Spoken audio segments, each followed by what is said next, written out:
Pierre Pichinine, bonsoir. Bonsoir. Et merci d'avoir accepté notre invitation après cette épreuve. Alors tout d'abord, comment allez-vous après ces 5 mois de détention? Vous parlez de brimade, vous avez subi des coups également. Oui, donc mon collègue et moi, à plusieurs reprises, avons été, comme le reportage l'a montré, considérés comme véritablement des sous-hommes par certains des acteurs de notre détention. Et surtout, lorsque nous avons tenté de fuir à un moment parce que nous craignions réellement pour notre vie, après avoir été repris, nous avons été sérieusement punis.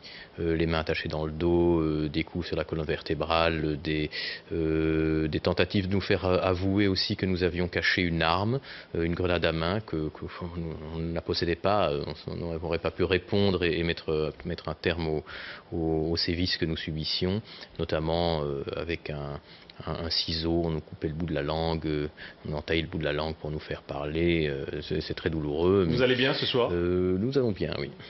Pierre Pichinine, ce midi sur RTL, en vous appuyant sur ce que vous avez entendu durant votre séquestration, vous affirmiez, je cite, que c'est un devoir moral de dire que ce n'est pas le régime syrien de Bachar el-Assad qui a perpétré une attaque chimique en Syrie. Ce soir, votre compagnon d'infortune, le journaliste italien Domenico Chirico, dit qu'affirmer cela serait une folie, qu'il n'a eu aucune preuve pour pouvoir l'affirmer. Il dit ça sur le site de la Stampa. Quelle est votre réaction?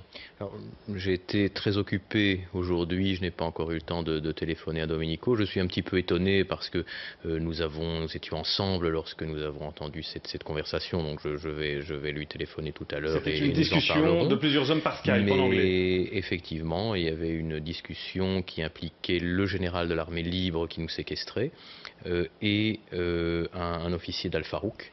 Et de cette conversation, il est très très clair que il ressort clairement que le régime d'Al-Assad n'est pas responsable de la diffusion de cette arme chimique dans la banlieue de Damas. Domenico Chirico dit qu'il n'y a pas de fiabilité ni de fiabilité sur l'identité des personnes qui parlaient à ce moment-là et que donc il n'y a aucune preuve ce soir. Alors, bon, c'est son point de vue peut-être, je ne sais pas, je ne l'ai pas encore contacté sur ce propos. Je pense qu'il y a peut-être eu un malentendu dans la déclaration qu'il a faite, parce que nous étions ensemble au moment où nous avons entendu. Mais vous maintenez votre position? Je ne peux que témoigner de ce que j'ai entendu. Ce n'est pas le régime de Bachar el-Assad, selon vous, qui a perpétré cette attaque chimique? Selon ces officiers de la rébellion et ce qu'ils ont dit, non, ce n'est pas le régime. Ce qui aurait été d'ailleurs suicidaire de sa part. Je pense que certains États n'attendent que cela pour en découdre, pour des raisons qui sont peut-être pas toujours très claires non plus. Le régime ne pouvait pas leur faire plus beau cadeau que d'utiliser cette arme qui, de toute façon, dans la banlieue de Damas, militairement ne leur rapportait pas grand-chose en termes de gains. Brièvement, pensez-vous ce soir que la communauté internationale peut encore intervenir et soutenir l'opposition syrienne, ou cela paraît totalement impossible vu l'état de cette opposition? Alors cette opposition, elle s'est complètement délitée. En tout cas, l'armée syrienne libre, qui était composée de citoyens en révolte encadrés par des officiers laïcs et des démocrates déserteurs qui voulaient en finir avec ce régime. On ne l'a pas soutenu en son temps. Elle s'est véritablement évaporée et aujourd'hui la révolution est submergée par un banditisme structurel d'une part et d'autre part ces katibas islamistes qui également viennent de plus en plus de l'étranger, d'Afghanistan, d'Asie centrale.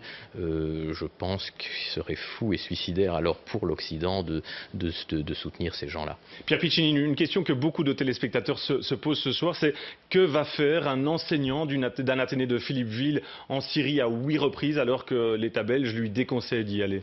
Alors il y a l'enseignant évidemment, professeur d'histoire, et puis il y a l'historien et le politologue qui contribuent à différents médias. Bon, j'étais par exemple au Mali ou en Syrie correspondant de The New Times ou d'Africasie.